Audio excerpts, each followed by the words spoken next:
Good evening, everyone. We've got a lot to get to tonight, including the arrest of Frank James, the man suspected of carrying out yesterday's shooting spree on a Brooklyn subway.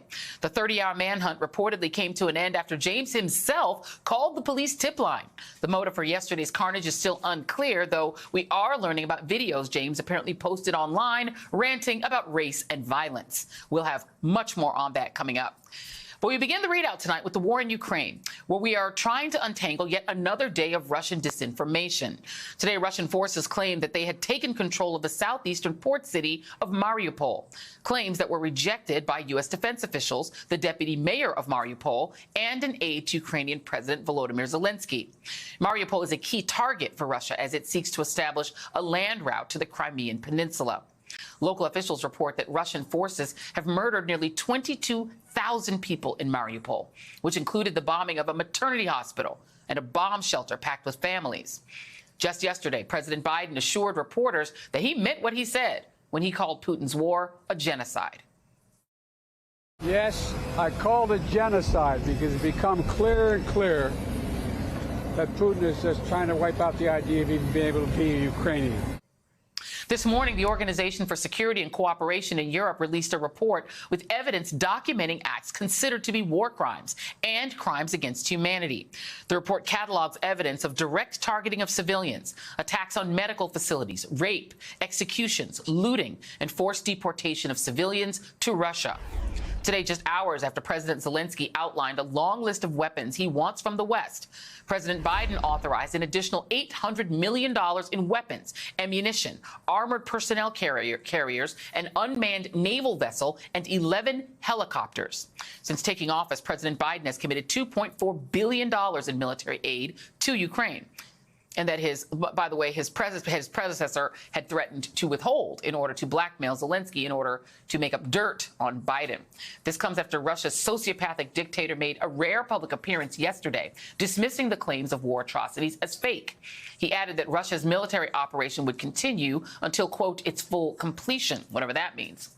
Putin's appetite for destruction is also being felt at home.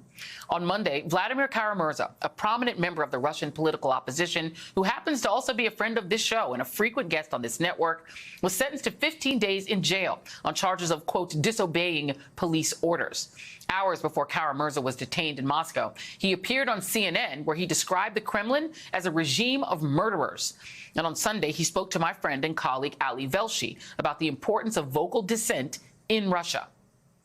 I can just tell you on a personal level, not a single day goes by without somebody approaching you on the street, shaking my hand here in Moscow, sometimes asking to take a picture with me and saying, thank you for what you're doing. And these are only the people who are not afraid to do that. So there are many, many people in Russia who oppose this criminal aggression by Putin on Ukraine just as much as people in the free world do. And that is an important message to remember.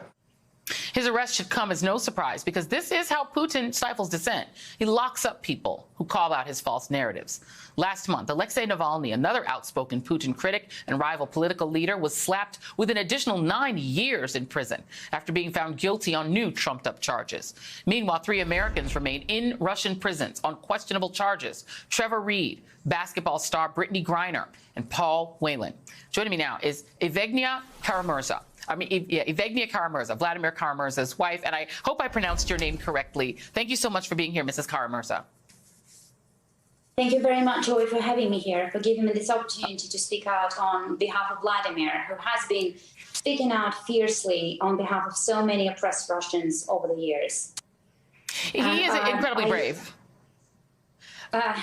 He is. He truly is. Sometimes it's hard to live with, but but I do respect and admire him tremendously, and I do hope that he will be on your show sooner rather than later again by himself, and not me speaking on his behalf. Well, we're glad to have you, and I just wanted to really quickly ask you: have you had an opportunity to speak with your husband, and do you know if he is okay?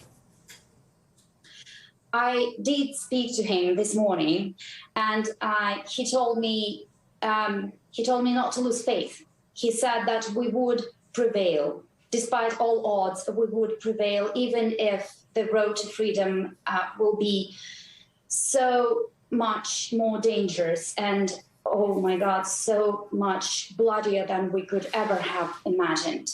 But the fact is that Mr. Putin did not become a murderous dictator overnight. He has been oppressing, throwing in prison and poisoning and killing his opponents for years and years and years. Vladimir has been fiercely advocating for targeted sanctions against murderers and thieves in the Putin regime since 2010.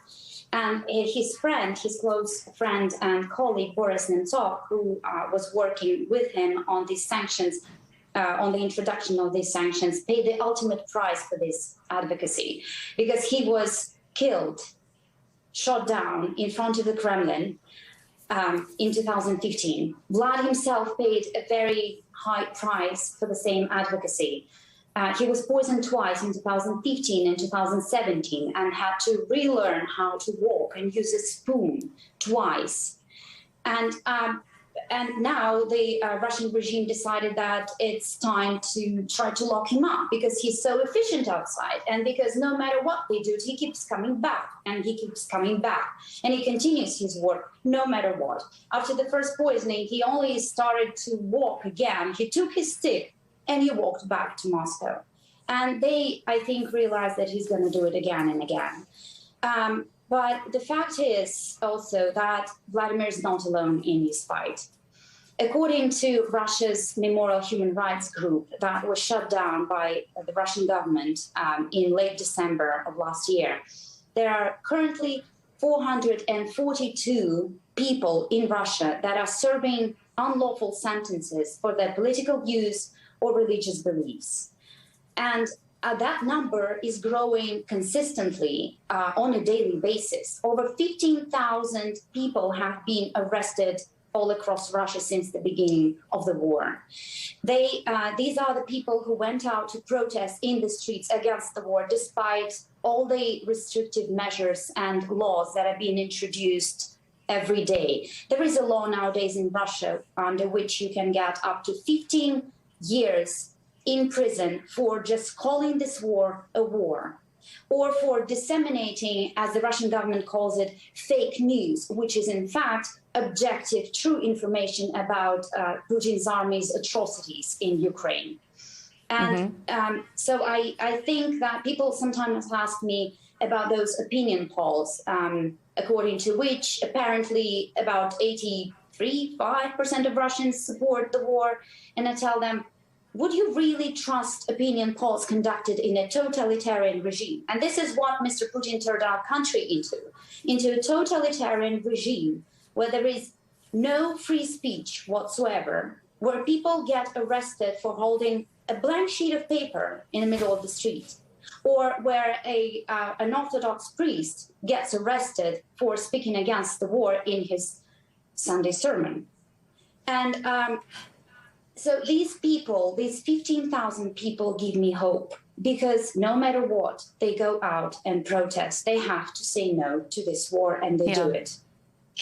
Let me ask you this question, because, you know, when your husband mentioned the last time that he was on our show and mentioned that he was going back, I was nervous. I asked him, why do you go back? And he said, because I'm a Russian politician. This is my home and this is where I need to be. But the history is, as you said, it is very dark. Boris Nemtsov, as you said, the friend, your husband's friend, was murdered. He was really could have changed Russia had he been allowed to actually run in a legitimate election. Alexei Navalny jailed for, now 9 years. Your husband, as you mentioned, has been poisoned twice.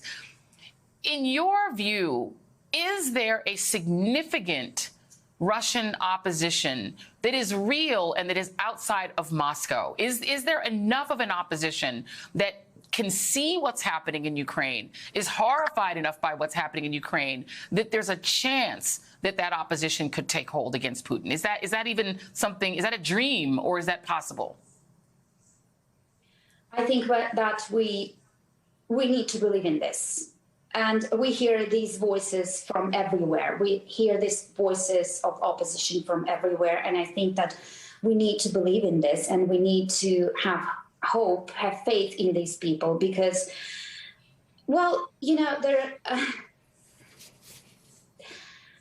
Russia is a big country. And Mr. Putin managed to establish an iron curtain over Russia, around Russia, in just a little over 1 month.